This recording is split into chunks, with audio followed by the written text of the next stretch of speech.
record. Okay, it's recording our meeting now, though it isn't exactly going the way I thought it would be. One thing, and I'm going to get over where I can be seen on the camera, though. I have to turn this. You know, I get some. I'm just going to turn. Does this move? Is it mounted? No, it moves gently. Yeah, that's good. Right, just like that. I just want to be able to see what is on the camera, what isn't. Move in here a little bit. Okay. Oh, I'm gonna also have to open up my computer for a minute here to get on to see the agenda. Huh? Do you want me to bring the? Oh, you have hard copies. It's agenda? fabulous. You want it? Yeah, Oh, we got sure. it in just a minute, we can- That's a new one. And we got minutes. Scotty. Oh my. Yeah. Oh, Do you- hi. We have a Scotty. quorum. Welcome to the meeting, Sandra. Hey, you want me to put the agenda up on the computer? If you Oh, can- yes, that'd be great. And then those people watching the recording later, and also Moudou and anyone else who joins in on Zoom can see us. Okay, you have to make me a co-host and I can bring it up. I can Oh, bring right. up Okay. the minutes Come and around. the agenda.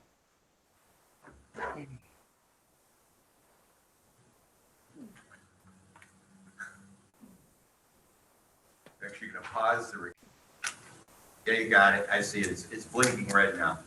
Okay, good. So we have, and you can, yeah, and if you could please pull the agenda up, then we can show that to the other participants. We have actually hard copies now at the physical meeting, which is great.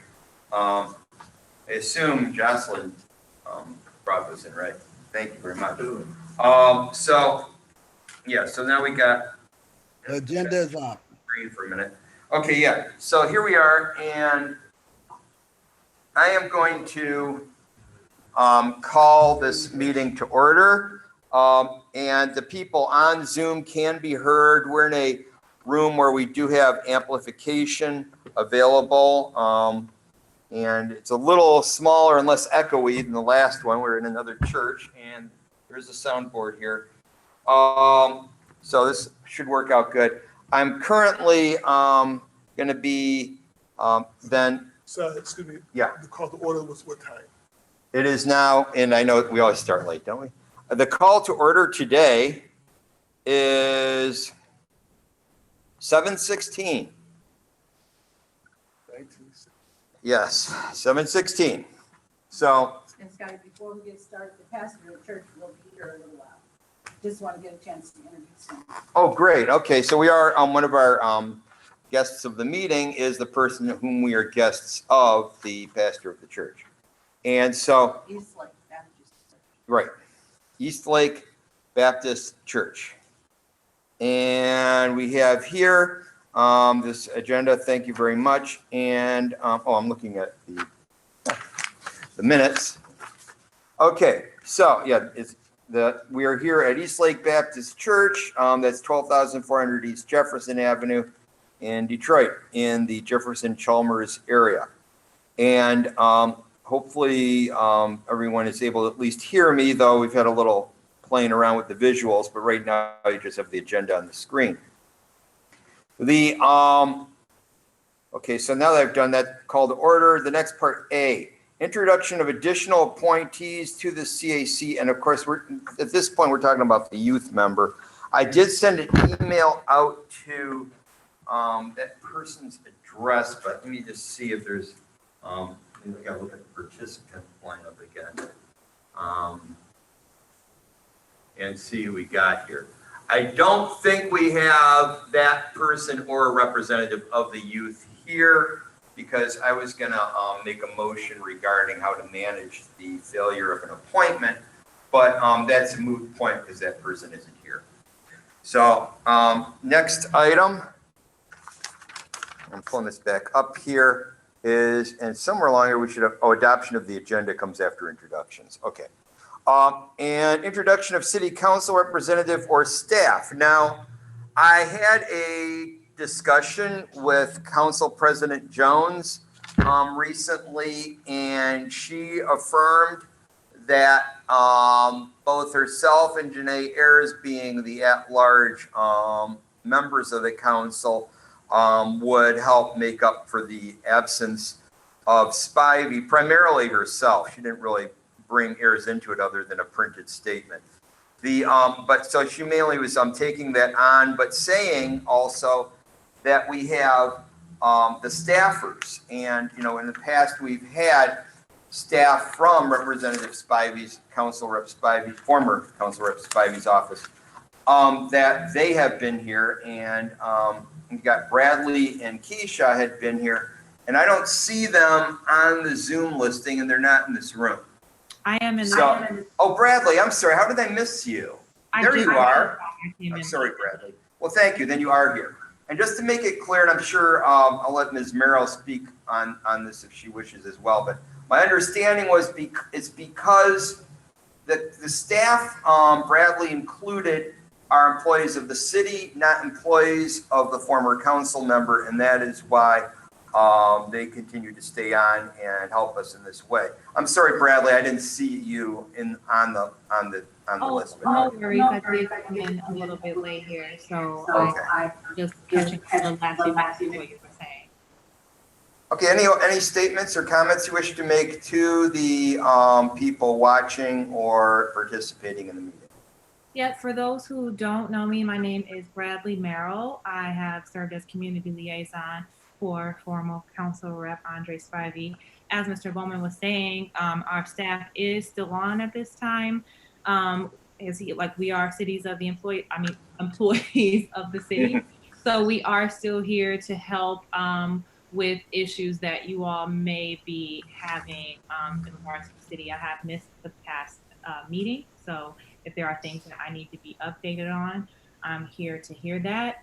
We are under the direction of Council President, so if there are issues that you want me to take back to her, I am here to do that as well. I don't know if there are any questions for me or specific areas that maybe. I'm just for the benefit of those who don't have the advantage of seeing the participant list like I do. Bradley's full name, Bradley, Bradleigh, Merrill, Merrill. Yep, that's correct. And so my email is Merrill B, MERRILL, B as in boy, at DetroitMI.gov. Phone number 313-296-8739. Thank you, Bradley. Okay, so Ms. Merrill, hopefully you can stay with us for most of the meeting. It's good to have you here. Yeah. And gotta look at my agenda again. So then also, who do we have? We also have any guest elected officials. And I'm looking again down the list. And by guest, Bert Johnson. I am here. I'm not elected, but I do appreciate the recognition. You were, right, at one time? Yes, sir. Yes, I served in both the House and the Senate. Yeah, I apologize. I haven't been keeping up with the terms of people in different districts. Kind of just like it's okay. I know I'm a little. Yeah. It's okay. I've been called Okay, worse. so it's okay. Well, and also after that, I should mention that we have other guests here. We have Rose Jones and Ulysses Jones, and I think I've named everyone. Of course, Sandra Turner Handy is a member of our CAC, as is myself, Scotty Boman, Gregory Creswell, who's being secretary here, and Jocelyn Harris, who is so kind as to find this wonderful venue and get us these nice printouts. Thank you. Okay, so next up we have, by the way, I just thought of something. Pause here. I'm going to take a moment of personal privilege because there's something I got to look at in less than a minute. Got to make sure I got my things. Did I close the trunk? Yes, you did. Yes. Really, brain at peace. Pardon that interruption. Just checking because we had an issue with me parking and bringing some things in here. But that doesn't need to take up any more time. So, okay, so then we get to finally this is our first vote of the evening here. And that is adoption of the agenda. Is there any motions regarding the agenda from the 4 members present? No. No discussion. Do you want me to make a motion? Go ahead. Yes. I make a motion that we adopt the agenda as presented, except for the word special in the heading of the agenda. Yeah, and that was a typo, which I later changed. In fact, the one I put out by email, I think already had that correction put No. in today. No? Yes. Oh, unless you put it out today. Yeah. Yeah, because yesterday, when I originally scheduled the meeting, I did make that error, and it even showed up on the city website. And so I'm sorry about that. But maybe that didn't get corrected because it was too last minute, because it's been a weekend. But yes, I agree with the correction of regular. Our hard copies actually have the word regular already there. Yeah. So we'll move to second. Yeah, I would second. Okay, so Jocelyn Harris has seconded the motion to change the word special to regular on the copy of the agenda in general, on any form of the agenda. And to accept it as written. Yeah, and then otherwise accepted as written. So first on the amendment that we recognize this is a regular, not a special meeting. All in favor, say aye. All opposed? Okay, there's no, it looks like that was unanimous. So moving forward, we have the, now the approval of the agenda itself. Is there a motion to approve the agenda itself as amended? Motion to approve the agenda as amended. And second. Okay, Gregory Creswell has moved and Jocelyn Harris has seconded, accepting it as corrected. So moving forward, then our next item, number 3, approval of prior meeting minutes. And Secretary Creswell has provided us with some minutes, and I apologize for sending those out so late. I should have sent them out as soon as I received them, and I sent them out a little bit late. But hopefully anyone who needs to see them has had time to look at them. I have put them up on the screen. Oh, great. Yeah, that'd be wonderful so everyone else can look at them. Okay, and so I didn't see, well, I'll just wait to see if anyone else. Actually, I did find something. It's a minor typo. I'll just bring it up. Are you able to edit that document in front of you? Yeah, I think so. What do you need me to edit? Okay, and I'll ask Secretary Creswell to edit this with pen on the hard copy if he could. Well, I see the word citizen is spelled wrong, but that's okay. Okay, where's that at?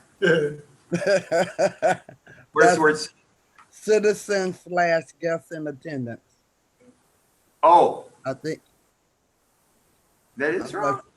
Unless I'm not seeing it good. No, it's not. Digizens? That's it. No. Oh, guess instead of guest. Oh, guest. Oh, guest. Yes, not guest. We want to guess who's in attendance. Okay. Very funny. Okay, it has All been right. corrected.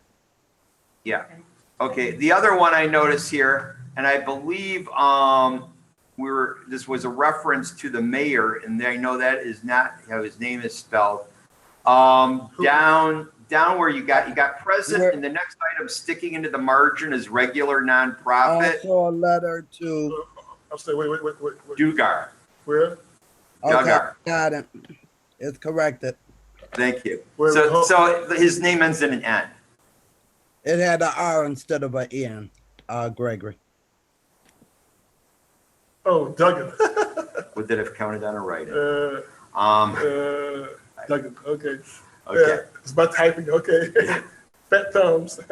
Okay. So a letter to Duggan, I guess to be I'm going to actually say, you know, we are an elected body. I think it's appropriate to put Mayor Mike Duggan just as, you know, regardless of your politics. I mean, he's the mayor and we need to identify him as the mayor with his full correct name. So, yeah, Mayor Mike Duggan, it should say, is pending. Can we make that adjustment? I made it. Great. And yeah, also, I mean, it would take too long probably to change all of our names to have council CAC member in front of them. So I'll just let that fly. For the Well, record, you actually listed us at the top in a separate. Okay, that's good. So Yes. that's fine. Yeah. Okay, that's correct. Okay. And it has, Although you didn't put my whole name, but that's okay. oh, there's corrections up here. I'm sorry. I would say what we need to have is at the top present, put chairperson in front of my name. It should be after your name. It should, okay. Well, I already have dash elected members, so after, I guess after the period, you put comma chairperson instead of a period. And with Gregory Creswell, that would be comma secretary. And with Sandra Turner, it should be appointed. It should be Sandra Turner Handy first of all. Pardon? My name is Sandra Turner Handy. Yeah, Handy's missing. So after, there should be a hyphen, there is a hyphen after Turner, but should be followed by Handy space elected. I'm appointed. I mean appointed. I'm sorry, I was correcting me. Okay. And likewise with the next two, Karen Knox and Jocelyn Harris are both appointed. Okay. And Karen Knox is the vice chair. And for the record, yes, for going forward, I'm Jocelyn, so it's J-O-C. oh gosh, okay. E-L-Y-N. J-O-C? Just Jocelyn. Thank Uh-huh. So it's C where the S is written. Thank you.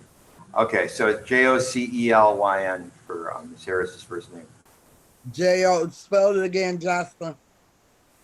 J-O-C-C. Just change C is the a S. cat. Just change the S to a C. Okay. Jocelyn, J-O-C-E-L-Y-N. Okay, I have it. Beg for forgiveness. That's all right. I worked with medical records for years. It's a I've seen it learn S. as we go. I've seen it S for a C. So okay. All right. I've got a couple. Okay, and Ms. Harris, I should say CAC member Harris has an additional correction. Yes, where it says Jocelyn will donate money for the letter, vote unanimously, that should say Brenda Butler. Brenda Butler donated $10. Which one is that? Which one? It's on the second page, kind of a third of the way down. What's the letter in front of it? I mean, was it T or S? What? It's on the side. It's on the second page. It would be third of the way down. With an O, is it an O where it says Brenda, Cookie, Jocelyn? I don't know where P. The different people wanted to get a youth. Oh, council. down there. Oh, in the P section. Oh, P. In P the section. paragraph P. Okay. So it was Brenda Butler Okay. who donated $10. Brenda. Okay. Brenda Butler. Okay. And then in the, Oh, you said $10? yes, Okay, thank you.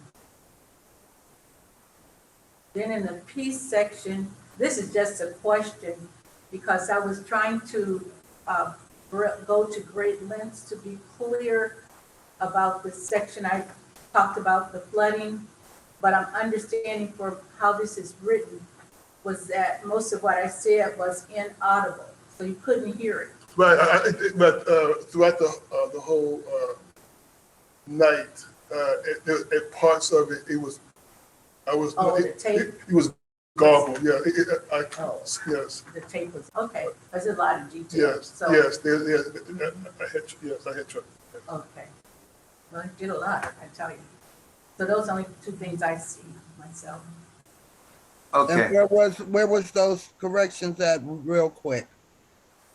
Well, he just, the correction was under P, and it was, Section P, yeah. in the minutes, it said that most of what I said was inaudible. He Yeah. could not hear it. Right. And so now the understanding is that he was listening to the tape, and in Right. part, the tape was not clear. Correct. So is it Brenda Butler who was sending certified letter? Yeah. Yes, no, Oh. Brenda, she paid for the letter. She would do the $10 for the letter. But as far as who was gonna send the letter, let me see. There, Is it saying I will do it? there was, it wasn't, Oh, I said see it send now. But we didn't say who was gonna. no, but if it was the stated. letter P is on here twice. That's what threw me Is off. it? Oh, okay. It's got OP and then Oh. QPR. Okay, So man, it's pretty good. We don't want P, So it's the first letter P. yeah, Okay. it should be P, Q, minor changes. We got minor P's and Q's. S, So we don't want to get hung up, don't have so much time. to be here. D, W, Okay. Y, Z. Oh yeah, we can Okay. So at this point, can we approve the? Okay, are there any further corrections? Okay, if there aren't any further corrections, then I'm just waiting on a motion. okay, go ahead, Jocelyn. Okay, okay, I would motion that the minutes be approved as corrected. I second. Okay, Jocelyn Harris has moved that the minutes be approved as accepted, and Gregory Creswell has seconded the motion. Discussion? If there's none, we'll move forward to a vote. All in favor? Opposed? Motion carries. Minutes accepted with corrections. Okay, that moves us to, Oh, I'm sorry. oh, sorry, That was Secretary Creswell Excuse me, that was Jocelyn Harris Harris with the P. with the motion. Okay. Okay. Yes. I didn't say that? No, to the, I just make sure I'm saying what I think I'm saying. And I have done otherwise before, so it's important. Okay. Yeah. So, I understand we have one of, I hear a canine American in the background somewhere. Okay, number 4, we have presentation, hearings, and discussions. And at this point, we actually have a number of wonderful topics here. Well, I don't know. Being my superlatives here, but obviously water and flooding isn't necessarily isn't something to cheer about, but it's definitely something critical here. Unfortunately, we've had some problems with it, which is why it's on the agenda. Were there any updates regarding water and flood and relief for victims, sufferers of water and flood damage? Yes, we have myself and Bob Sisler is here from the Jefferson Chalmers community. And of course, being directly affected by the flooding, we've been spending lots of time getting updated as to what's going on. And I don't know if Bob wants to chime in. He lives on Ashland in Jeff Chalmers. If there's something, Bob, you'd like to say, and then I'll say the update that we. Oh, and we could show the camera on there, can't you? The view from here. Sandra, Yes. can you turn on the camera? In other words, stop sharing the agenda for a minute, for the minutes. Oh, okay. I know, I forget it too. I'll stop sharing. Okay, there we go. Okay, so, I'm sorry, you're introducing. I'm letting Bob Sisler, who's longtime resident of Jeff Chalmers and experienced the flooding directly. I was asked, and he's here at the meeting, so I was going to ask him maybe spend about 5 or so minutes, updating about the flooding. And then I do have an update that I'd like to bring in. Sure. Mhm. Okay, so Bob Sisler, Okay, you got the floor. I'm gonna point the camera in your direction. all right. I guess what I'd like to say is that government has failed us. In the 90s, there was a proposal to run a tunnel that went from 7 Mile and John Lodge, Schaefer basically, all the way down to the Rouge River. That tunnel was supposed to be big enough to put a semi, and yet that didn't happen. We knew for years, the engineers from the water department knew for years that we needed to update this system and have retention centers. At that time in our history, the main thing was that we didn't want to flush sewage wastewater right into the Rouge River. So the engineers had developed this tank to withhold it and gradually treat it and put it back into the river. Again, we end up being penny wise and dollar foolish. Same thing here. What happened that night of the 25th is nothing but human error. At least in my community, or at least where I'm at, we have not experienced any backwash since then. And what happened that night? Gary Brown made it very clear. There was over 120 some pumps that went out in the system, not one place, throughout the system. So that's why we have Grosse Pointe flooding, the west side flooding, the east side flooding, because there was a poor maintenance of the system. That is what happens when we have privatization, because their interest is in how can I make my $250,000 instead of how do I protect the people of this city and this area. And what I want to point to is the 80s. Why am I going to point there? Because we have to keep in perspective. We used to have politicians that worked together for the common good. We had Coleman Young in office, and we had President Reagan. Coleman Young was noted nationally for calling Reagan prune-faced. But yet, when it came to the people of Detroit and the metro area, in order to keep water affordable, they brought in federal dollars to put in the pump system that you see down there by Sinbad, by the Rooster Tail. There's an older one and a newer one. They put that in with federal money to keep water affordable, keep water clear and moving for the people of this area. Also, Reagan also tried to help. He's the one who helped with the people movement to try to get us started in having public transportation. So you can't tell me government can't work for us. It can.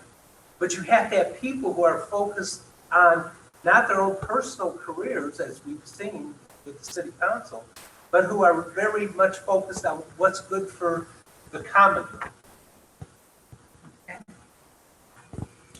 And so that, And maybe just one more thing. It's a shame that we are being treated in this area as if we did something wrong. I never gave Great Lakes Water Authority permission to use my basement as a retention center for their sewage. I pay them every month to take care of the sewage water for everyone, not just me. Their failure to do that should have triggered one thing, just like it did down in Flat Rock. What happened there? They went and knocked on all those houses and said, people, get out of there till we could clean them. That's what should have happened. People should have been taken out of that mold and that sewage in their basement until somebody came in and cleaned it and put somewhere else.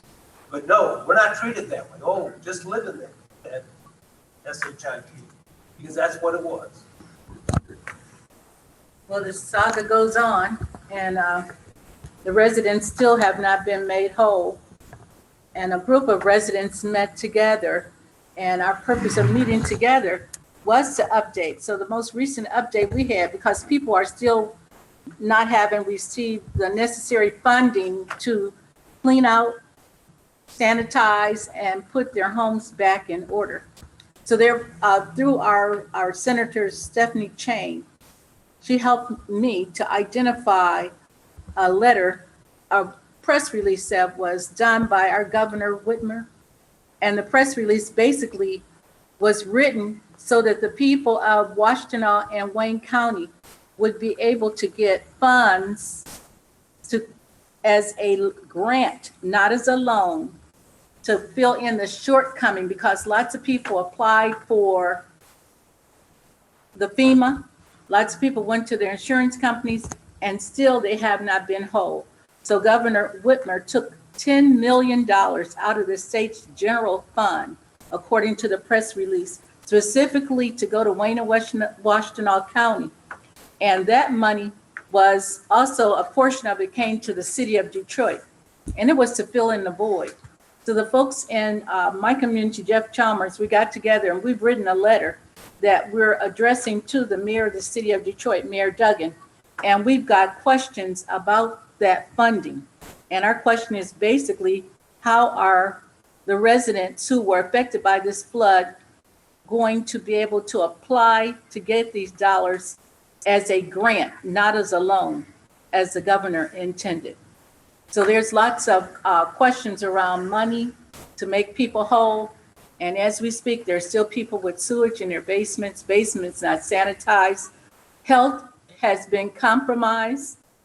We had a resource fair and saw lots of senior citizens that are coming in here that have had asthma as a result of the mold and mildew in their apartments. So this is not a settled issue. We all know that FEMA is at the Salvation Army up until October 13th, but then they're going to move their operation out in Southfield through November. So if anyone has not filed a claim, they're telling us to file and file and file. If you're denied, keep going back. Now we've got to go out of the community to continue to try and pursue the dollars.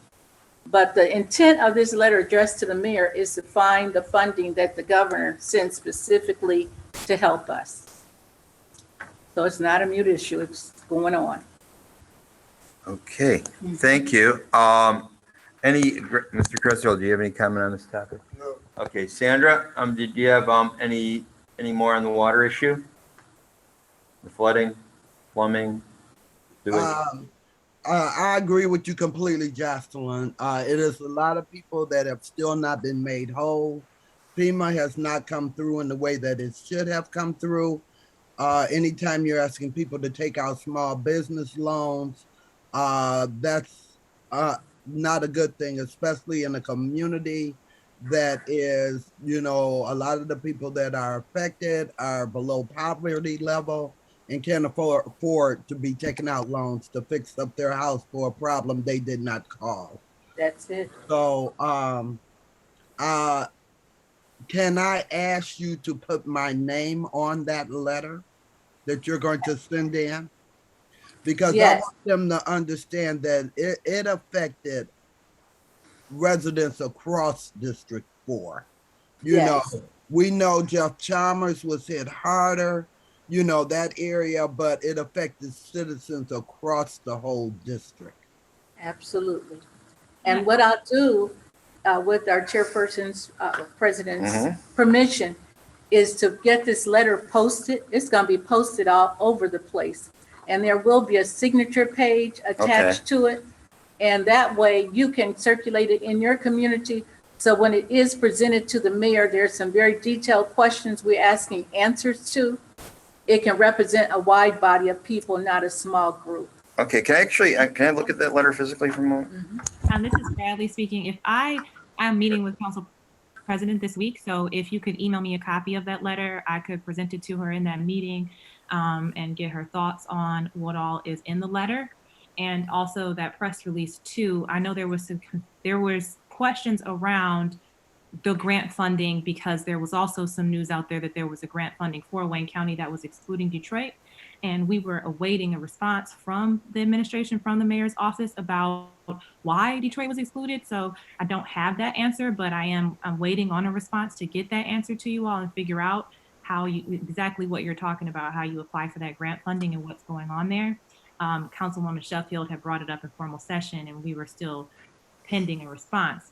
So also the original deadline for FEMA assistance was extended to November 12th. So just as Ms. Harris said, do continue to apply and encourage people to do that. And if people need help with that, Eastside Community Network has a climate equity team that will help people fill out their FEMA assistance stuff. And the number to Eastside Community Network for that help is 313-571-2800. And again, that's Eastside Community Network that can help people fill out those FEMA assistance forms. And that number is 313-571-2800. Thank you, Bradley. It seems like the letter could be signed from the CAC, but I don't know if any thoughts on that. Would it maybe appropriate? I would support that. I would support that completely. Okay, so we have support for the idea from Sandra Turner Handy, Gregory Creswell, obviously Jocelyn Harris, and I support that. So I don't see why we couldn't just do that. There's no objection, so. Yes, and as Sandra said on the previous, because city council, the city county building is closed, we've been told the best way is to send it by registered mail. Yeah. We want to make sure that it gets to the mayor. And I have to say to you all, not being facetious, but we're putting a timeline on it. We're asking the mayor to be honest in his responses to these questions. And we're also asking him to respond before Election Day. Yeah, why not? I like that. I think that would give it more teeth in a way. I think the general idea of anybody in office is seeking re-election is there's definitely a stronger incentive during that time than after that time. So yeah. And I had to go on record saying those names of people that really have helped us in this event. I'm seriously saying to you, Brent, that I'm glad that you're on this call, but because my community was in disarray, all of us, like Bob and all of us, took a different part of this process trying to get afloat. And we called everybody who was elected to serve the people of this city. And I'm telling you, we got better response out of the people that are running for office, and much help from Russ Vallant, from Anthony Adams, Nicole Small, Letitia Johnson. They responded and they continue to respond. But the reality is that I got no answer that would help the community from our past councilperson Spivey's office. Sad to say, I have not heard from our county commissioner, Tim Colleen. I've called him repeatedly. The expert response was from our state senator, Stephanie Chang. Well, I'm glad that you were able to get the response you need, and I apologize that I wasn't there to respond to you. I don't really have any excuses to make for people not responding to you. I am glad that there were people that were there to get you those answers that you did need. And I put my direct cell, I say my direct cell all the time. So instead of just calling the office number, you can call that number. And then that's a way to get directly to me and not have to have a message relayed to me. And that is 313-296-8739. Thank you so much. And I have your number, Bradley. I could have gave it to them if they asked. Yeah. Yep, you can always just call or text that number, and that's my direct line. And then my direct email, MERRILLB @detroitmi.gov. A little slower. M as in Mary, E as in egg, RRILLB as in boy @detroitmi.gov. Thank you so much. No problem. Okay, and I just happened to be, I stood up here for a moment because I wanted to look at the roster to make sure I didn't see any hands up or something in case there were other people who had issues or concerns about this. Is there anything, oh wait, we do have someone right here present. Sir, how are you doing, sir? I'm sorry, can I call you by a name? Yes. Mr. Stanley Harris, Stanley Harris is right over here. and I'm the husband of Justin. Oh, hello. Pleased to meet you. Okay, I would like to say something. Oh, wait, Sandra, Mr. Harris has the floor at the moment. I Oh, I okay. granted it to him. I figured it'd be good to have input from community members. I think we're a pretty small group. Yes, yeah. Okay, go ahead. So my testimony is, I have a personal involvement in this water situation. We had a flood, Jefferson, Chalmers area, probably 4 to 5 years ago. So I stepped into the basement. Basement had flooded. And as a result, I have a lower knee amputation. And I had a contractor come in a full floor drain and take care of the problem. So the city didn't exercise due diligence. Basement flooded again, backed up, water came through the window, the glass window. And so now my right foot is affected. Oh my. We contacted State Farm Insurance and our aide, Ebony Drake, initiated policy. And so I just feel there's an obligation on the part of the mayor and his staff to compensate us for the personal harm done not only to myself, but to all the residents. They have water, sewage, and damage that can't be measured. So I think we've done a pretty good job of explaining our efficiencies to the mayor, and let's pray tell that some action be taken. June 25th, I was at St. John's Rehab, and my wife called and said, "Oh, the basement's flooded." So here we go. Scenario being repeated. Now, it's about time that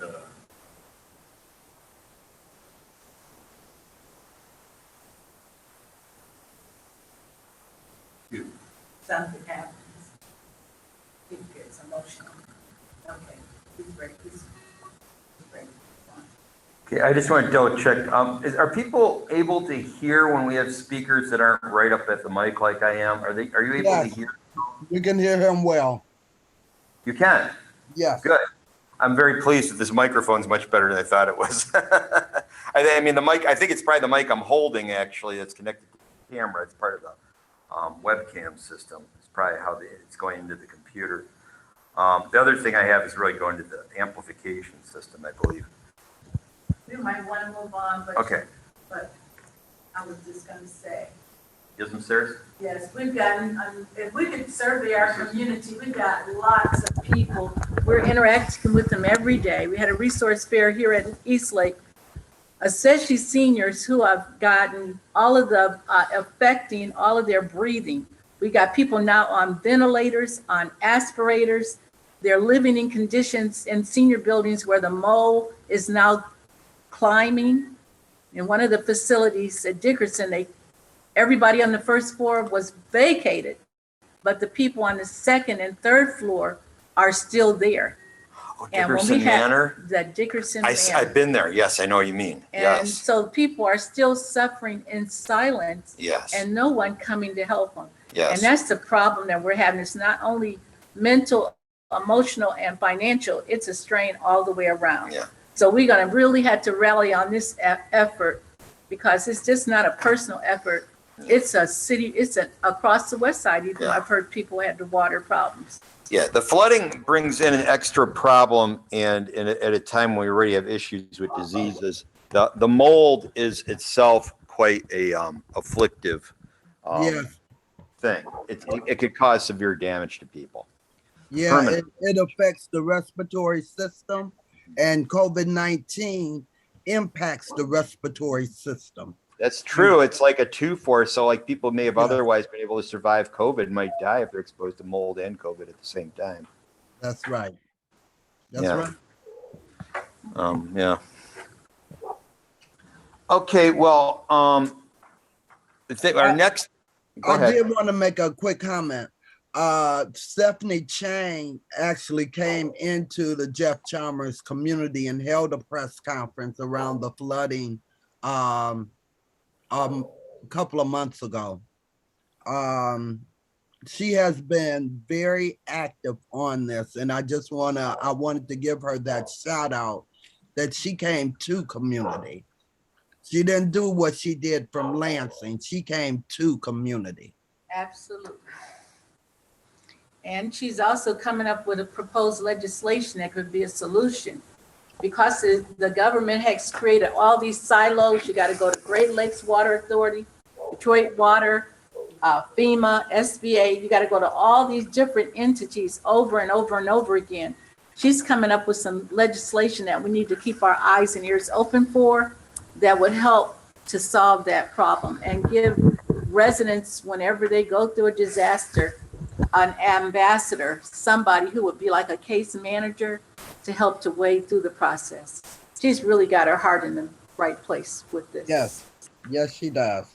Okay. Yeah, I think it's a good point that we have, a lot of times there's resources out there and it's just a matter of trying to find them. And if we had a person to help guide, that's definitely important.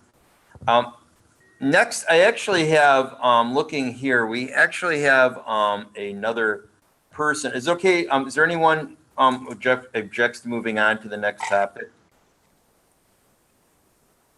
No. Okay, there being none, then we'll move on to our next speaker is talking about entheogenic substances, and there is a proposal on the ballot in Detroit regarding these substances. And because it's on the ballot, and this is the last meeting before the election, it's appropriate to talk on that. And by the way, I did put also on their spaces for if anyone here wanted to take a few minutes to talk also about the other proposals R and S that are also on the ballot. But he's going to be speaking on proposal E, and I'll let and I hope I'm saying your name right. Is it Moudou? Yes, it's actually Moudou, but that's fine. It's pronounced different ways. But Okay. Moudou is the most prominent pronunciation. I'd like to greet everybody. Say good afternoon. Thank you for the audience. Oh, and by the way, Moudou, I'll let you know also, just before you continue, yes, if there's anything you want to share on the screen, you can. And also, I don't know if Ms. Harris has a way of bringing him up so he's on the recording rather than me scanning the room while he's talking. Moudou, is your video on? No, it's not. No, 1 second. Okay. Okay. You're welcome It's to share your on now. screen or whatever too You if you want see to me? say. No, he's fine. Okay. Okay. Yeah, I don't see you right now. I just see the video I'm holding. See, yeah.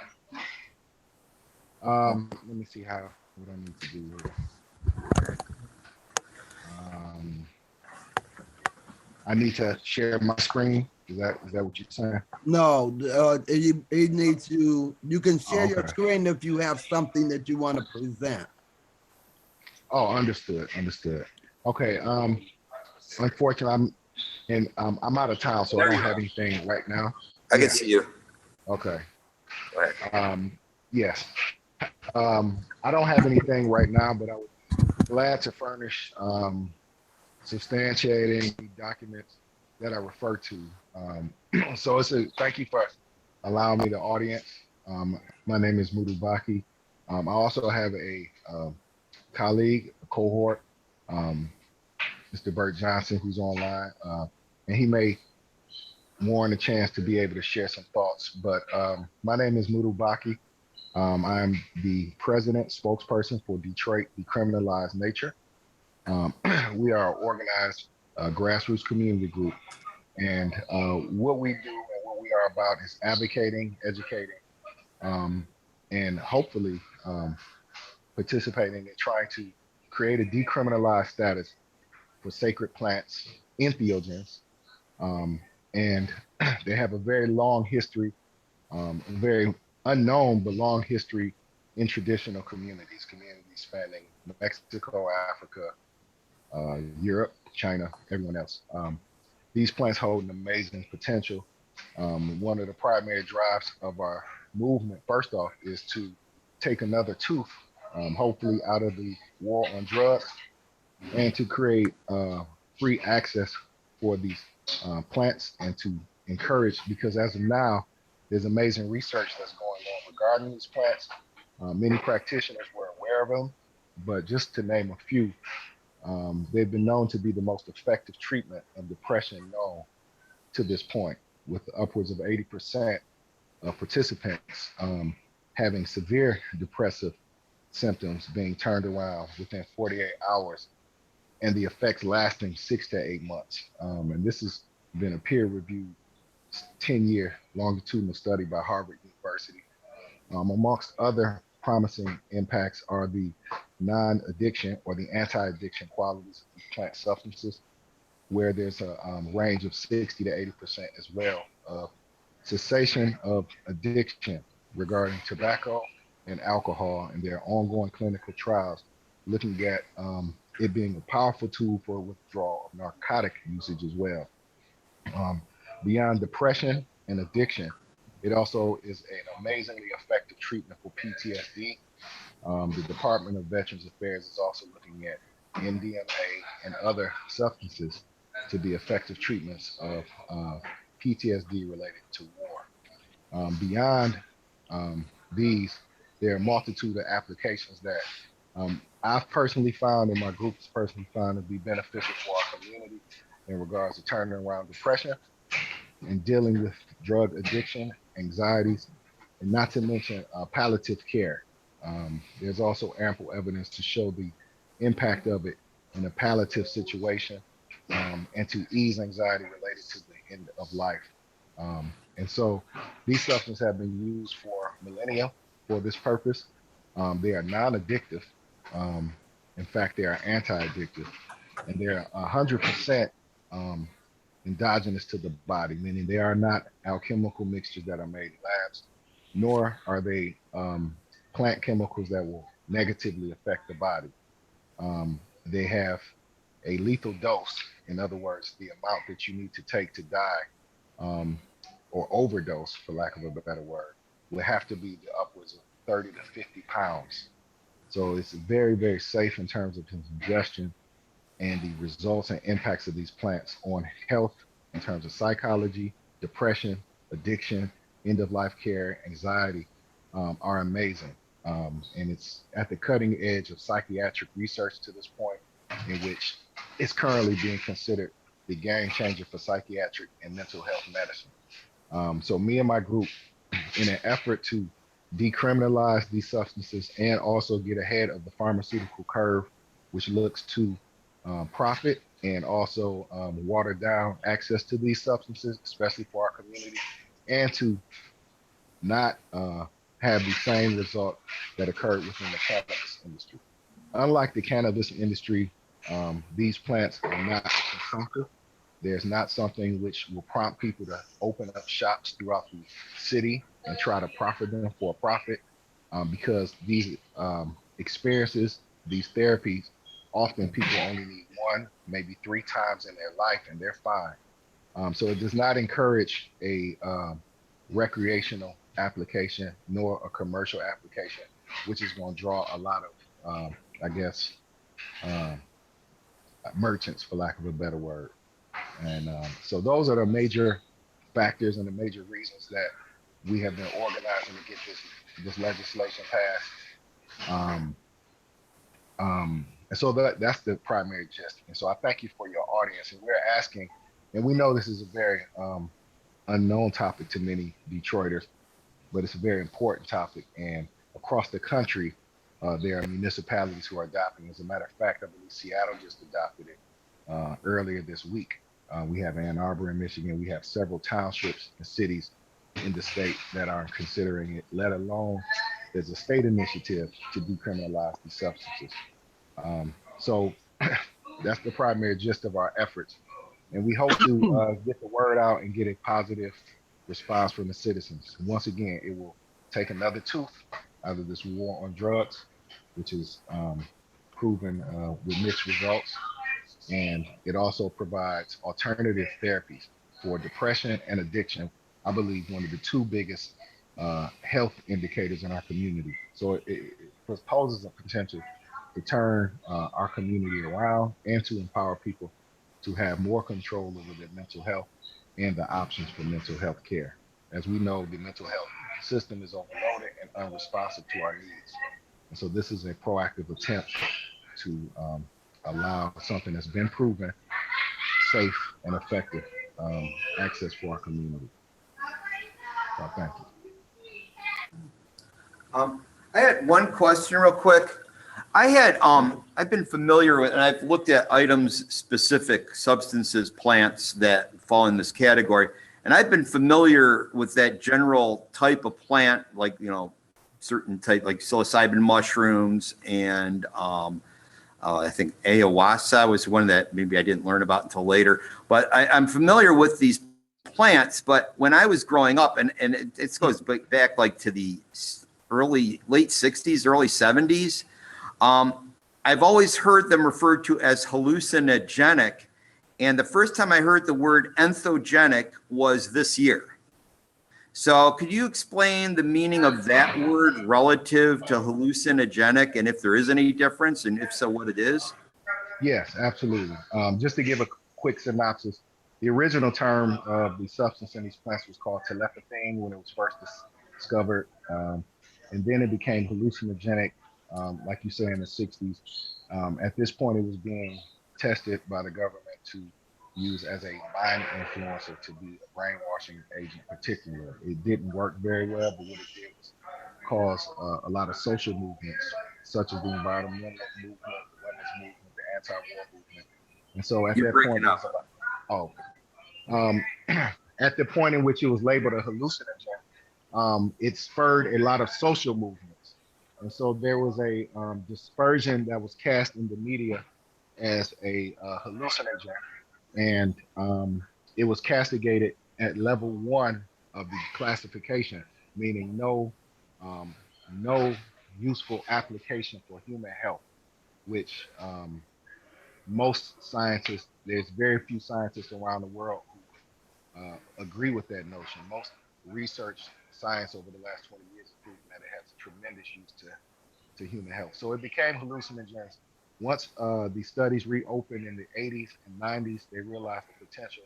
And so there were efforts to change the name. At that point, the old terms psychedelic and hallucinogen were used, and the term entheogen became used because entheo meaning God, substances that awaken the God within.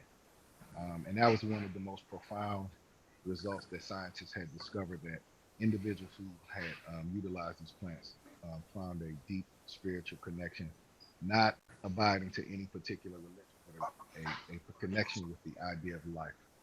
So that was an old term, hallucinogen. It turned to entheogen as psychiatrists, brain scientists, and biologists started to study the actual effects of it in a safe environment as opposed to a party environment. And they found that it elicited a awe and a connection with a concept of a higher power. Okay. Mr. Chairman, Okay, yeah, who, may I see you speaking here? That's Bert Johnson. Yeah, this is Bert Johnson. How are you, Mr. Chairman? okay, I can recognize Bert Johnson, because I remember you have spoken also on this topic, in fact, at the Hood Research meeting a couple weeks ago, I think. Yes, and I think it's important for your organization to know, and let me start by saying thank you for the audience tonight. We appreciate it.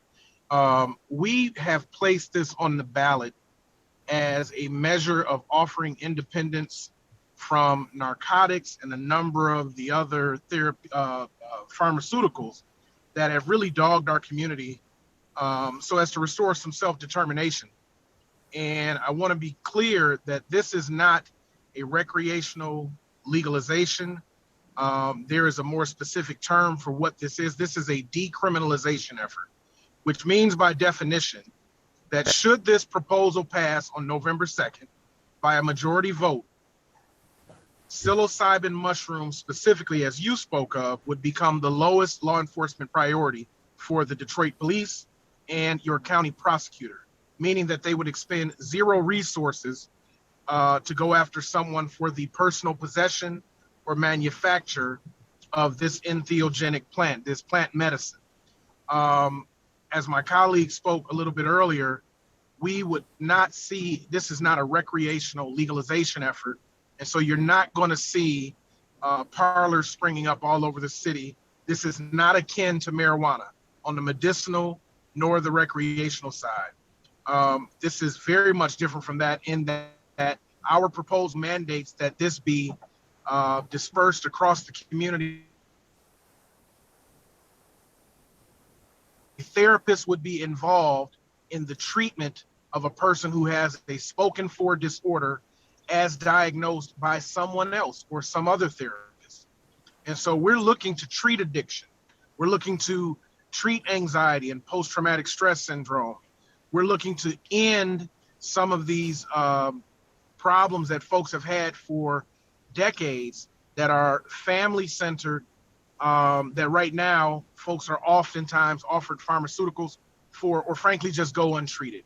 And I think it's an important distinction because this allows Detroiters, this is a Detroit centric proposal, it allows Detroiters to begin to make or have some voice in their therapy regarding what's happening with the conditions that they're suffering.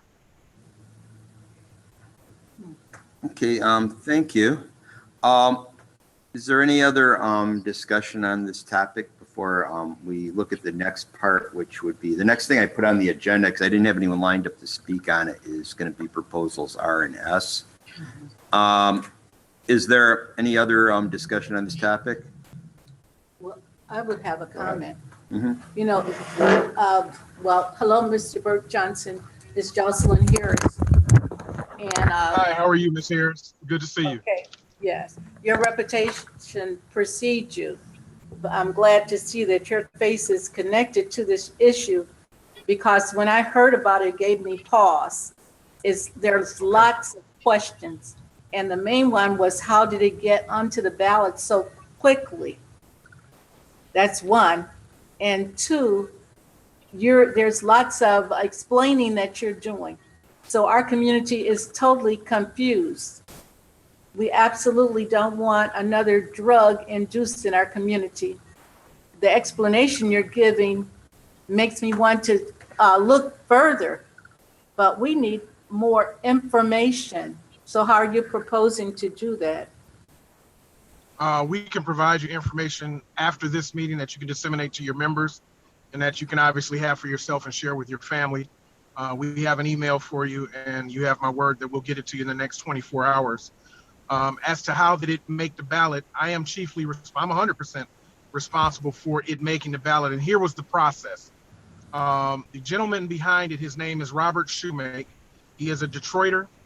He is a Black man. He is, I think Robert is 51 years old. And he has suffered some post-traumatic stress in his own life. And his family has a history of ADHD.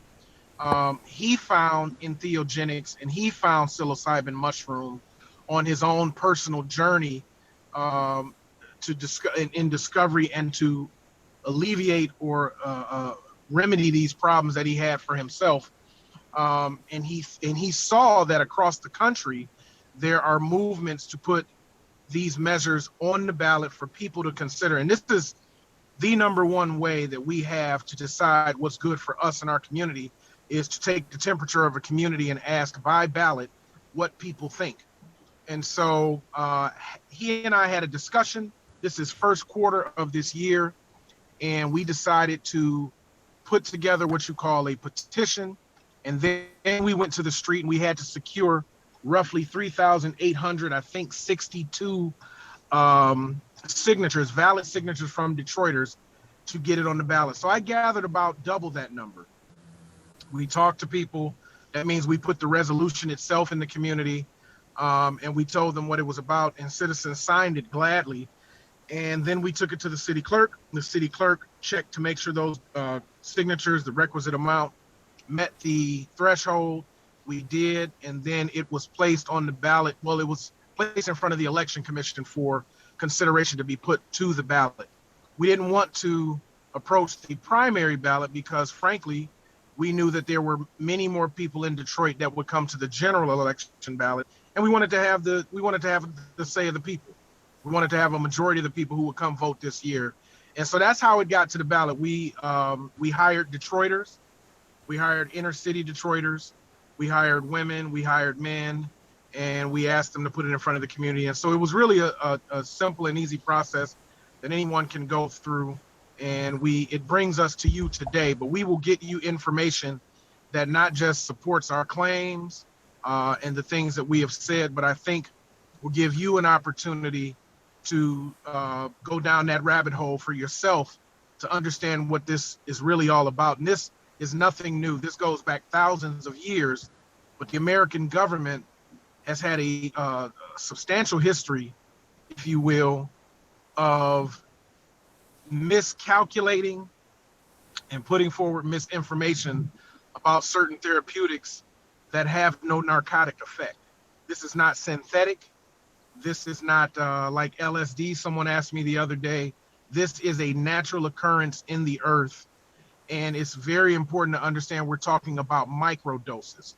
We're not talking about someone who has garbage bags full of mushrooms and then is just eating them. We're talking about micro doses that are built out of machinery that put them in very safe space for therapeutic use. And so I'm not a substance person, but I do understand the difference between the natural and the synthetic man-made pharmaceuticals that have beat our community up for years. CVS, Rite Aid, Walgreens. I have nothing against these factories. I'm in them every day to buy things for my family, but I would be remiss if I did not acknowledge them as the largest drug dealers in the nation, more especially in communities like ours, where we have no natural alternatives to give ourselves relief from the things that dog us the most. So I'm appreciative of your conversation and your questions. I'm looking forward to getting you back some information, and I will make sure that both Moudou and myself, our telephone numbers are listed, and you'll have a free and open communication opportunity to ask more questions or dive a bit deeper. Thank you so much. I know you've been poet, you've always, and Mr. Schumacher as well, care about the community. So we have to, like I say, investigate. Our vote is our voice, but we want to be informed. Yes. So thank you so much. Yes. You're very welcome. Thank you for the questions. I was just curious. Do you know whether or not anything like this has passed in communities like in the Southwest, where I know like the Navajo tribe has for years used before the colonization? Oh, by the way, I should acknowledge today is Columbus met the Indigenous Peoples Day. But yeah, before that time, that people had participated in ceremonies involving peyote, and some still do. Whether or not anything legislation like that had happened down in those areas, so that those people would not be prosecuted for their religious practices. Mr. Chairman, excuse me. I was just going to say really quick, and then I was going to say really quick, and I was going to defer to my colleague. As you know, the federal rules that govern what happens on tribal reservations are markedly different than what happens in our states and our cities. And I know Moudou has a plethora of information he can share with you in that regard. Yeah, many tribes still use their protection status. However, this is why this topic is important. There have been several huge pharmaceutical companies who've been buying out the interest of indigenous farmers and creating long-term, decades-long contracts for mass production and cultivation, to the extent that it's becoming hard to defined by traditional reservation societies or indigenous freelance societies. So that's why it's important, because without the decriminalization model, the next model that will be attempted by big money is the legalization route. And we see how that has impacted our community with cannabis. It basically invites profiteers. Okay, thank you. Is there any further discussion before we move on then? I'm gonna look at the time too. I really should look at that. I think that clock's probably accurate. Is that like 20 some after now? Yeah, I'm gonna say it's appropriate. It's just a matter of order of the day that we move forward. Is there anyone who wishes to speak on, and I put this in here also because we have proposals R and S on the ballot here in Detroit. Was there anyone who wanted to speak up on that?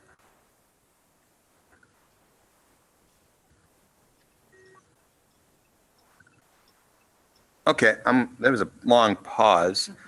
And I do know R is about forming a committee to explore manners of reparations, if I'm correct. And S, I believe, is there's a procedural change involving the ability of ballot. I think it's an amendment to the charter that would allow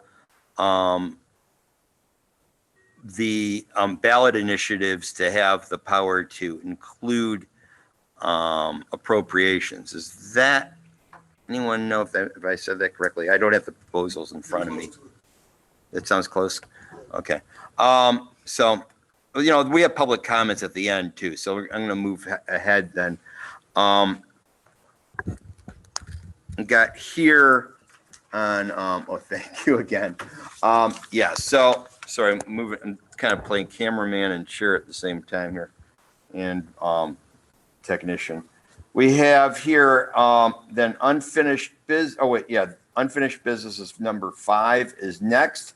And we had previously talked about, and I'm just going to name both these things because they're kind of linked, questionable property permitting practices and silot acquisition issues. Was there anything further? And I know at one point there was a committee to have a press conference about this, and then nothing really came of it. It seemed like we kind of changed course and how we're going to handle this. I know we have the letter to the mayor, but that's mainly on water issues now. Was there any of the members here wish to bring up anything about that?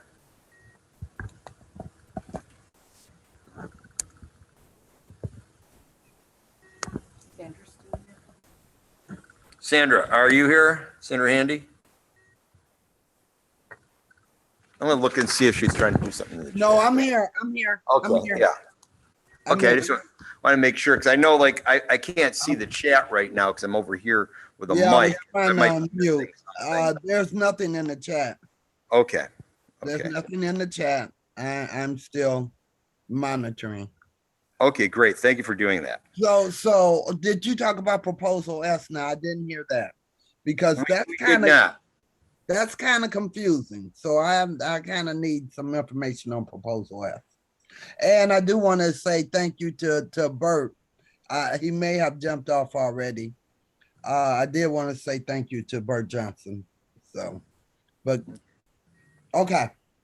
Yeah, my understanding of proposal S, what I had heard about it was that it enables people to that if we have future ballot initiatives, that those ballot initiatives could also affect appropriations. It was my understanding that past ballot initiatives were excluded from being able to do that, to have any monetary influence, and that's what proposal S was about. It wasn't, in other words, it was not to have a direct effect on anything by itself, but was then to change the degree, the manner in which that future ballot initiatives, it would expand the scope that future ballot initiatives could include.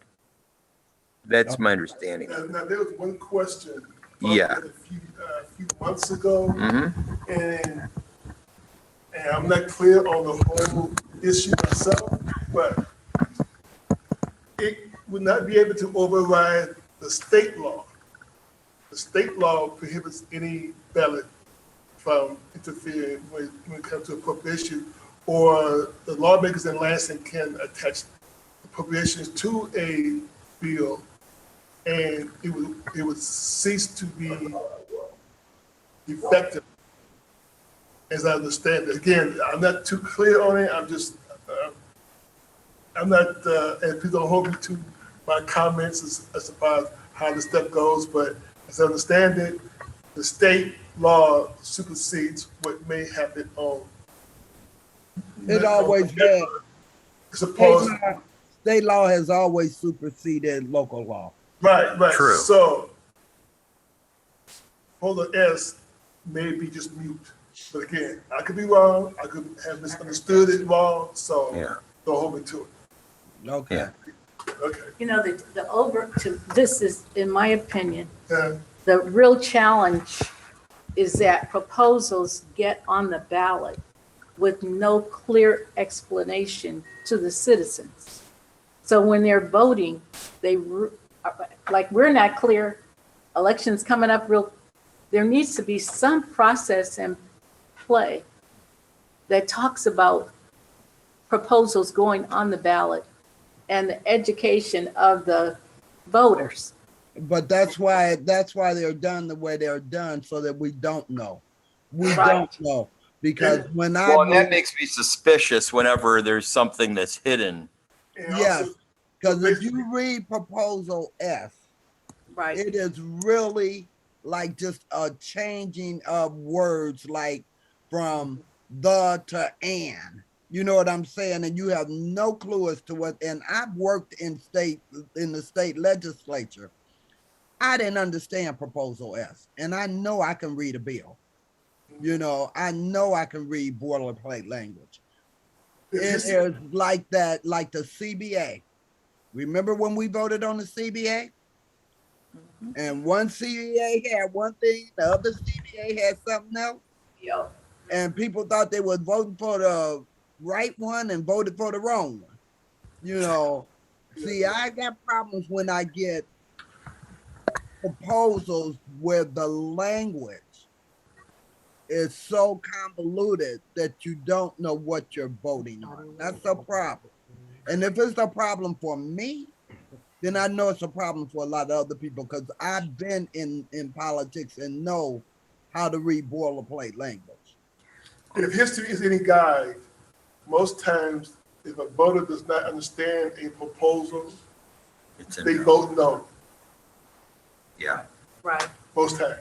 But, you know, I wonder what could be our role in this, because Detroit is really lacking in voter education. Yes.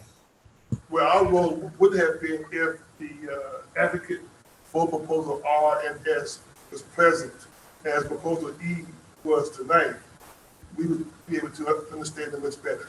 So, I think so.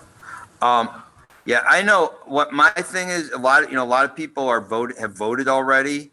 I talked to a lot of people already voted, and my thought about elections in general is that if you can wait till near the end, that one should, because there may be, it's one thing to have voter regret after an election and find something out. It's much worse if you could have voted differently, but you found out about something or someone, and then, 2 days, like around Halloween or the first day in November, and that would have made a difference, but now it doesn't make a difference because, well, you voted like a month ago. Yeah, and I think it is important to read these things thoroughly before voting on them. I was strongly for Proposal P, and I think a lot of people voted against it because they were confused by it. But it's just because, well, the charter, I mean, you can't have the charter be something simple and concise. It just isn't. So It's going to be a long document. it's up to the voters to find out. Yeah. But what about this idea? Because while you were trying to explain what you were explaining about, Scotty, with the Proposal S, my mind went to the question of, give me a practical example See, I'm wondering if there could be a portion of the ballot, of the proposal that requires them to give a practical example. I don't know, I'm just trying to think of something. Because these senior citizens, they're gonna rush because that's important that they get their vote in, they wanna be counted. So a lot of them, they can't wait to get that ballot in. Right, and they can't wait till the day before election to get information because they need to get it in the mail and be counted. So what I would think that part of what we need to do, I know we're too late for this election because our next meeting falls after the election. Yeah. But in the future that we actually seek out Yes. people on these proposals. And if we give one side, we need to give the other side. We always got to do a balance. Right.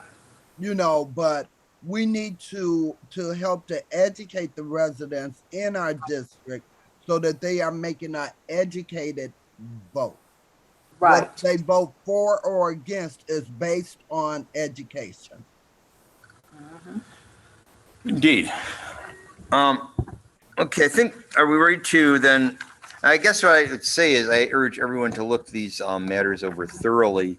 And like I said, I don't have the answers right now, but I make sure I do have the answers, you know, before I go casting my ballot, which I'm actually choosing to vote in person, which may not be a luxury everyone has. But, I always vote in person. Yeah. In my opinion, it's harder for someone, I shouldn't put it that way. It's easier to verify that your vote was counted if you're voting in person, as far as you know what precinct you're in, and the votes are tabulated by precinct. And for instance, I'm thinking of, for instance, when people do write-ins, that they are actually able to track. You could track your whether your vote was counted, because if you wrote someone in and they didn't count one vote for that person in your precinct, you know they didn't count your vote. Right. And that happened actually with the CAC member Creswell right here. They got him for 3 votes. I know more than 3 people that wrote in Council Member Creswell. It's a simple fact that we know not all our votes are counted. It'd be nice if we could know at least individually whether our own votes are counted. And on that note, speaking of write-ins, I should bring to the attention of anyone listening and watching that last I checked, I think there might be 1 or 2 write-in candidates. I'm not 100% on this. I know it's one. I know it's one. I know one for sure. You're thinking it's specifically of the CAC. Who is it? I can't remember her name, but it is one for sure. It's a lady. I know Zelda Anderson was thinking about it. I don't know if she handed it in. Zelda's on the phone, but I'm thinking about it also. I think I'm gonna go down tomorrow or the next day and do my declaration of intent. Yeah, because that is a way to get on, and especially depending on how many people do it. Heck, if only 4 people did it. I know Dennis Bryant is the balloted name, so he's pretty much 100% on there. That, you know, could be just handing in a piece of paper was all you needed. Otherwise, you know, might be a few friends. But Family and friends. I think it's better to have our community advisory council elected, even if it's by a few people, than to have appointments. We saw how that went. The elected people could get sworn in on time in January. The appointment process was very clunky at best, and I'm hoping, and I know, we got 2 people running to be council representative in District 4, and I hope whoever gets it is, and I know at least one of the people seeking that position is on the call. I'm hoping whoever gets it is definitely attentive to the CACs, that their appointees get put in place in a timely manner. Yeah, that needs to happen. Okay, so moving then to, we had, let's see, unfinished. We talked about the lots, new business. Is there any new business?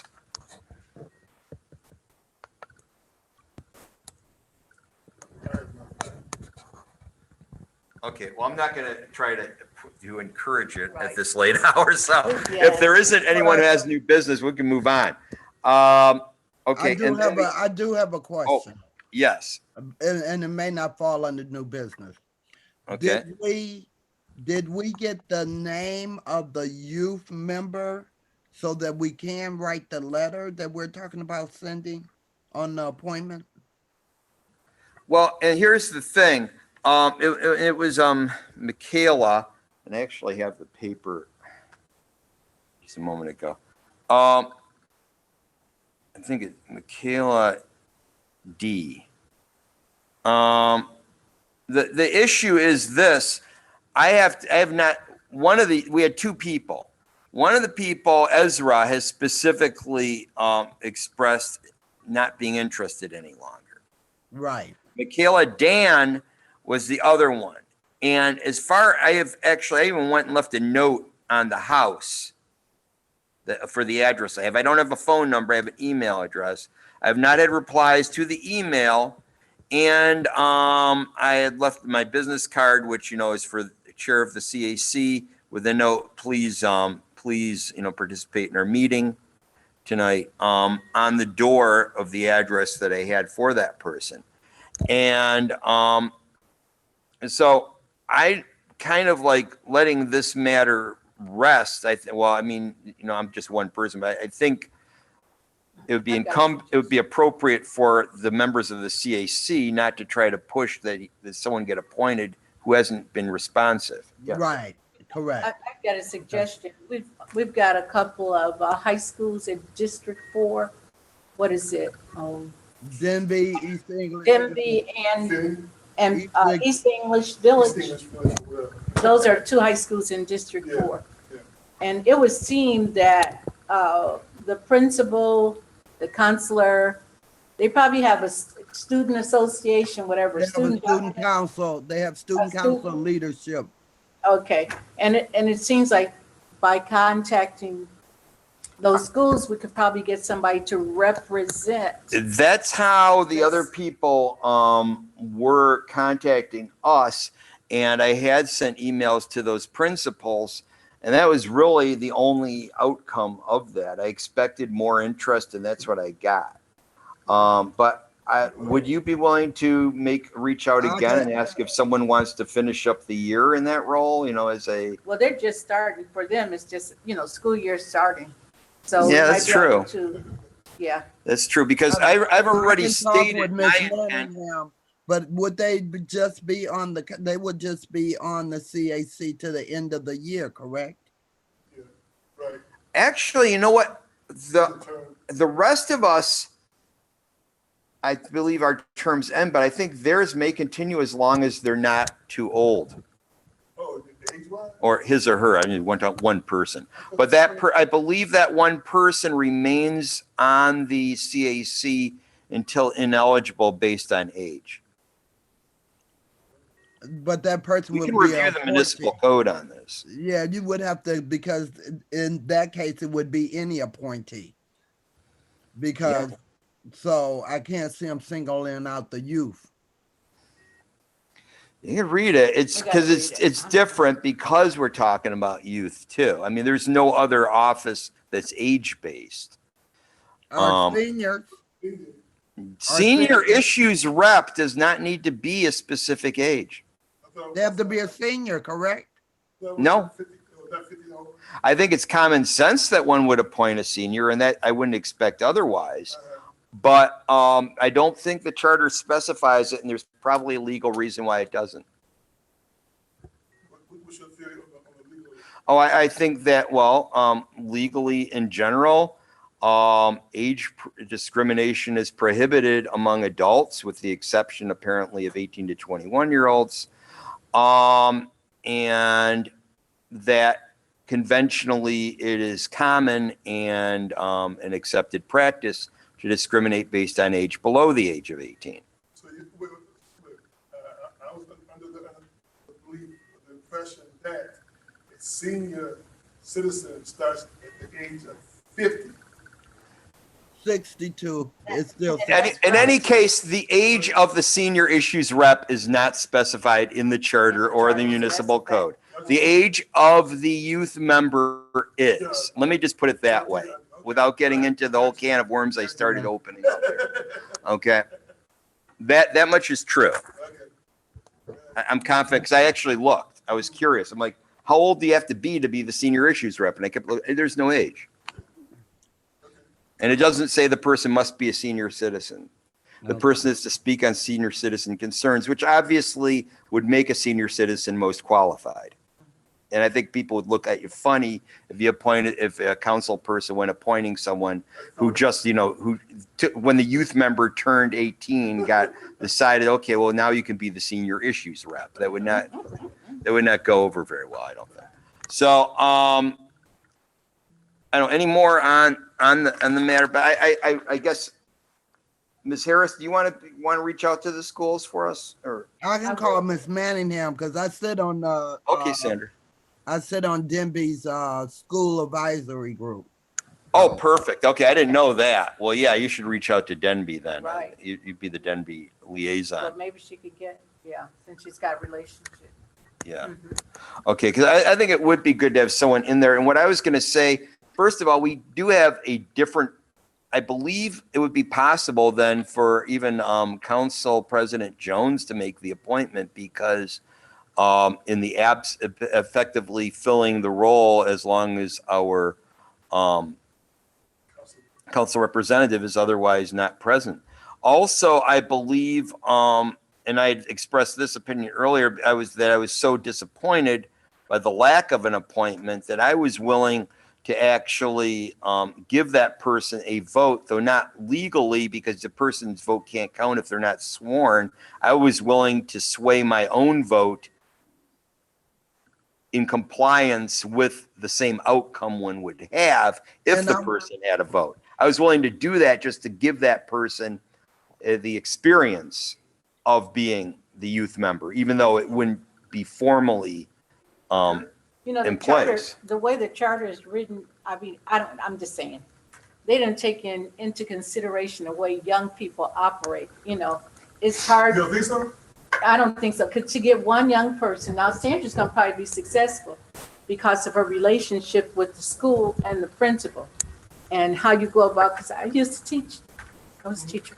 But however, I'll leave it alone. Let's just pray we get one person. But then Scotty, you got me with another question. How can you legally swear in someone under the age of 18 who is not able to formally say yes? Well, but we see the law is very inconsistent with this, and you're not going to get any argument from me that there's inconsistencies. But I will say there's other precedent for where this does happen. For instance, in the case of driver's licenses, a youth person does sign documentation to get driver's licenses. I had a bank account. Yeah, there is parental permission, and there is parental permission with this office. Yeah. Okay. Legally, no, you can't go against your parent and go, well, I want to be on the community advisory council. I don't care what you say, mom and dad. No, then you're not on, because we have letters from a parent of each of those people. Right. And I sent those letters in on January, whatever the last was, 31st or whatever, the last day of January. The resolve is that Sandra Turner is going to contact the Denby staff. Yeah, Miss Manningham. Yeah. Yeah. Okay. Terrific. I had another item. I think we might need to table it, and I don't know if we can do anything about it. But now that these speed bumps are everywhere, everybody's got some kind of response. And mine's not in yet. the question that they're asking basically is, who did the logistical study to know where they should be placed? Oh, And how many? DPW does that. They actually look at where they're being placed. They're actually making those decisions. Okay, the way I understand it is that they're all gonna be based speed humps in neighborhoods, but not on main streets. And speed bumps will be located around the schools. Bumps at schools. Speed bumps around schools and heavy pedestrian traffic. Speed humps in neighborhoods. And the humps are the ones that's removable. No, well, the ones, some can be removed with special tools, but for the most part, the one that's Pavement. what? Yeah, it looks like now most of the ones they're putting up are part of the pavement. Yeah, thank you very much. Yeah, Asphalt. yeah, thank you. Right. So again. By DPW, says Sandra. Yeah. And you and Jocelyn, you know that the DPW director lives in our district. That's for sure. Okay, so can you say, would it be okay, and I'm just saying this as a chair trying to move things along, if we make this an agenda item, part of our regular business in the, early on in the agenda of the next meeting, of the November meeting? Yeah, because obviously it's a big issue, and it's going to require more time than we have available to give it. Do we want to get someone in from DPW that could? That would be great, because I think we want to have people who could speak to the matter, both the, positive and negative feelings about it. And, based upon my talking to people, there seems to be overwhelming popularity of them, but I see some issues with it, and I'm going to kind of go out on a limb and bring this up. There are issues. I would say the most obvious one is this. They are called speed humps or speed bumps, the keyword being speed. If you're going the speed limit, you should not damage your vehicle going the speed limit over one. And some of these seem like they're a bit rough on vehicles. Now, I have a fairly new car, so I can handle it. But I talked to one person, a woman, who she actually slowed way down, almost to a stop, crept over one, and still lost her muffler because it stuck up so high that it caught her muffler. She could not go forward or backwards without tearing off her muffler and her tailpipe assembly. That means the creation of that speed hump wasn't at the proper height. Because I've come across certain speed humps that were higher than others or lower than others. So yeah, they're not consistent. So there is a negative of this beyond the, disappointing people want to drive fast. There's the negative that even no matter how slow you, unsafe at any speed, we could say, to coin a Ralph Nader phrase, that at some point, if these are overdone, and I've heard other people complain, they're not high enough, people are speeding over them. But yeah, if you have a four-wheel vehicle and you want to, go bouncing around with big shocks and air shocks and stuff, yeah, sure, you could go flying over these things at 70 miles per hour and probably use them like recreational as a ramp. But if you're a person, of modest means, you got an old clunker, little compact car, and your muffler hangs a little bit low, that's a problem. Also, I'm concerned about the cost of damage to emergency vehicles that we want to go fast. Right. That was the reason that they were not going to put them on Lakewood. They said because it's an emergency vehicle. Right. They don't put them on. Right. But another and this is good for a broader discussion, because one of our prominent business persons said, speed humps, speed bumps. What about police? Yeah, and what about sleeping police? And their issue is, do police really police don't chase speeders. The folks that looks like they're flying down our street, going to the park on Lakewood, the police are not going to try and chase them. Well, no, I think that is central, because look on the other side of Mac. Yeah, there's a whole big discussion. I don't see, and yeah, I guess I am getting into the weeds Right, here, so- but yeah, I guess I'll just leave you with that. I encourage anyone to drive around on the other side of Mac and ask themselves, do they have a speeding down the side street problem like we do? And two, do they have a lot of speed humps and speed bumps? Or what Yeah. do they have? Now, Right. I have to say this. I have to say this, that we have commercial streets throughout our country, and they do not place speed humps or bumps on a lot of those streets because those are the streets that emergency vehicles are going to travel. Okay. Lisa, fine. Period. Yeah. Okay, that's probably Okay. good for discussion. Oh, yeah, so we definitely need to put that on the agenda. I couldn't even get my own mouth shut on it. Facts, get the details. For November's meeting, we definitely need a speed bump. Okay, Bradley did put a comment in. She said contact DPW. Reach us by phone. That may be her number. Okay, No. DPW number, and then I put the criteria that they used because you were saying how did they select them?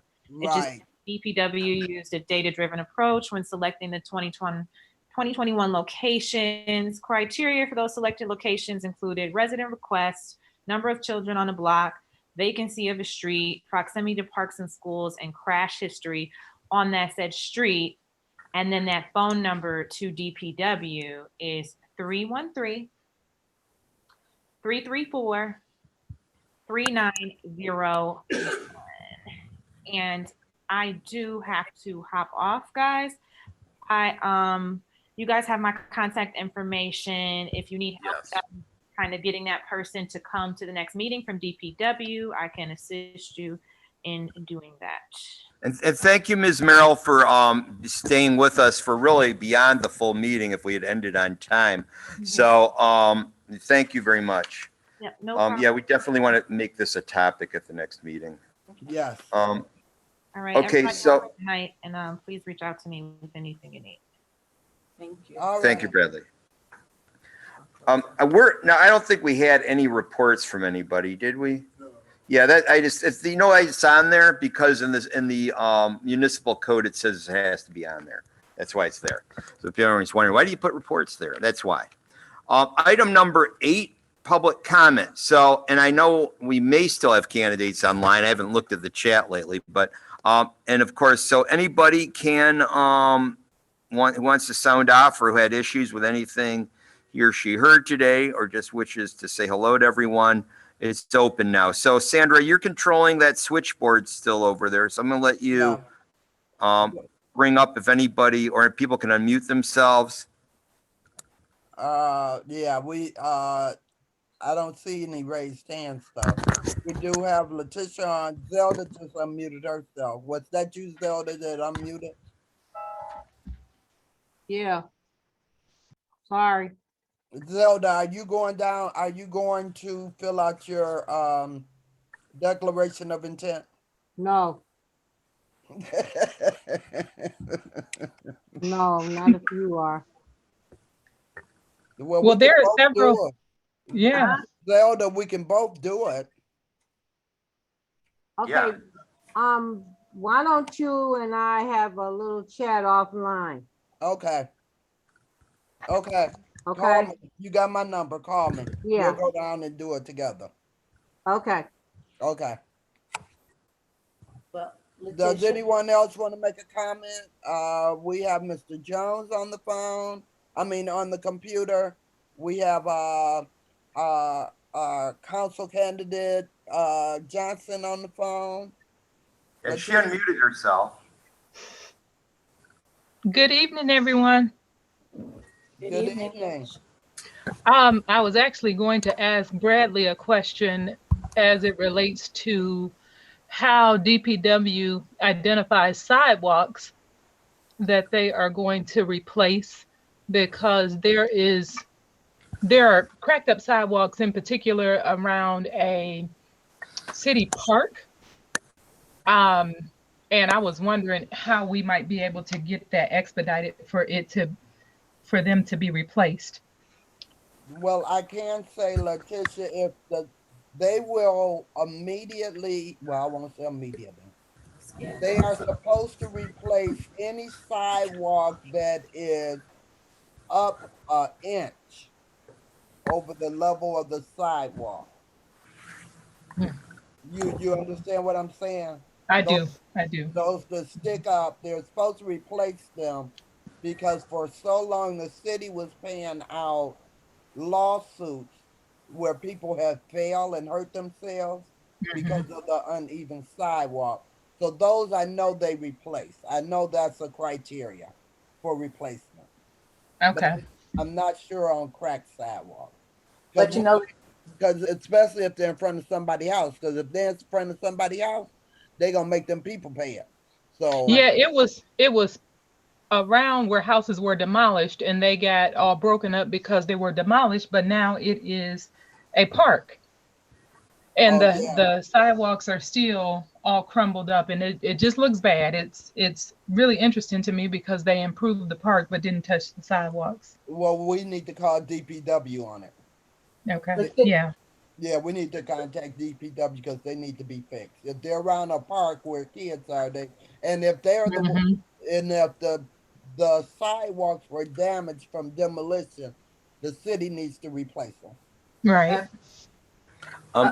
Yeah, Jocelyn Harris? on that topic, Letitia, this is something that maybe Bradley or yourself could investigate, because I had a neighbor who was walking on East Jefferson. She walks from work and she passes a building that is vacant. It's boarded up, but vacant. And the reality is the sidewalk in front of that building is tore up. It's really bad. She stumbled and fell Oh my God. and really hurt herself bad. And when her attorney investigated, he said that there was a city of Detroit law on the books negating the owner of any responsibility if something like that occurred. I don't know if that's, but I know that her attorney did investigate. So is there such a thing where they are held not liable? They were talking about the owner of the property, not the owner of the sidewalk. The owner of the sidewalk is the city. Right. Right. But the thing is, the city, but I would like that we maybe just at least put a pin in that, because her attorney identified the fact that nobody was responsible for paying for her injuries. Really? And sometimes we know, sometimes we know that that's the way the business gets out of the business of paying out money. Okay, I've noticed even worse things like off Manistee, how I don't know if they put the manhole cover in yet, but there's this big hole where person not looking, you just walk and fall right into the sewer. Yeah, well, the question I is, need to be calling on them things. Was that what? was it a ruling by the Michigan Supreme Court? I recall something familiar to that, a case like that years ago, where a lady slipped and fell inside of a grocery store and sued, went all the way up to the Michigan Supreme Court, and they said that the store was not liable because they had put down that yellow sign saying wet floor, and Now it was obvious that the floor was wet because the spot was clearly there. Okay. Again, that's It depends on case by case scenario. But But yeah, I know when the sidewalk is unlevel and up, when it sticks above the level of the sidewalk, that they do pay. City council pays those claims. oh, okay, that's interesting. Yeah, because it does seem like at some point there's got to be accountability if there's gross. I think the phrase gross negligence can come into this. I think if there's obviously if a person's doing their due diligence to keep others safe and someone insists on somehow getting around it, obviously there's a point at which a person's simply responsible for their own injury. But obviously on their hand, if there's something where it's got a high, especially I'm picturing like a sidewalk with the crack sticking up, even if you had like a little warning poster, what if you got a blind person with a cane? Right. Of course, I guess you may be looking for the sticking up sidewalk cracks with a cane, but I mean, I'm not really one to talk on this, but it'd be an interesting thing to see how those cases are handled. But So the issue is sidewalk replacement. Right. yeah. Yeah, we have now we're looking over here. Any other public comments? I mean, it's open floor really at this point. Can I ask another question? Of course. Scotty, I heard you all talking about Proposal S, and I'm wondering if someone might be able to reach out to Attorney Todd Perkins, who is the person who got it put on the ballot, to see if he can do a write-up that explains to people what Proposal S means. What will happen if we vote yes or if we vote no for proposal S? Creswell, are you saying that he put proposal R on there? I believe Yes. so. What, it could be both. I think it was, yes, I think it's just R. Well, Keith Johnson did R. Oh, Keith Williams. Williams, I'm trying to say, that's oh, right. Keith Thank you. Williams, Keith Williams. the person I used to be on 910 with? Mhm. Yeah, okay. So it wasn't Bless Todd you. Perkins. Wasn't he involved with proposal R? I'm asking, because I was under the impression that Lieutenant Todd Perkins. Well, she's saying Keith Williams was the sponsor of, and I mean, he's the chairperson of the Democratic Black Caucus. I know that. And he's also, I forgot his relationship with the Wayne County Sheriff Department. He's got a role in that. Williams. I forgot his title, but he's connected with the Wayne County Sheriff Department as well. But she's saying And- yes, it's Todd Perkins.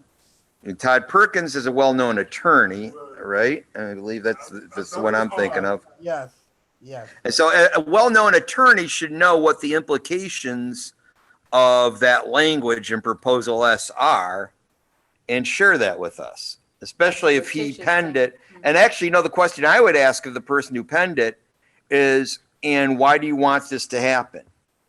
Because it's like one thing if you have a little minor change, it's another thing of why is that change important to somebody?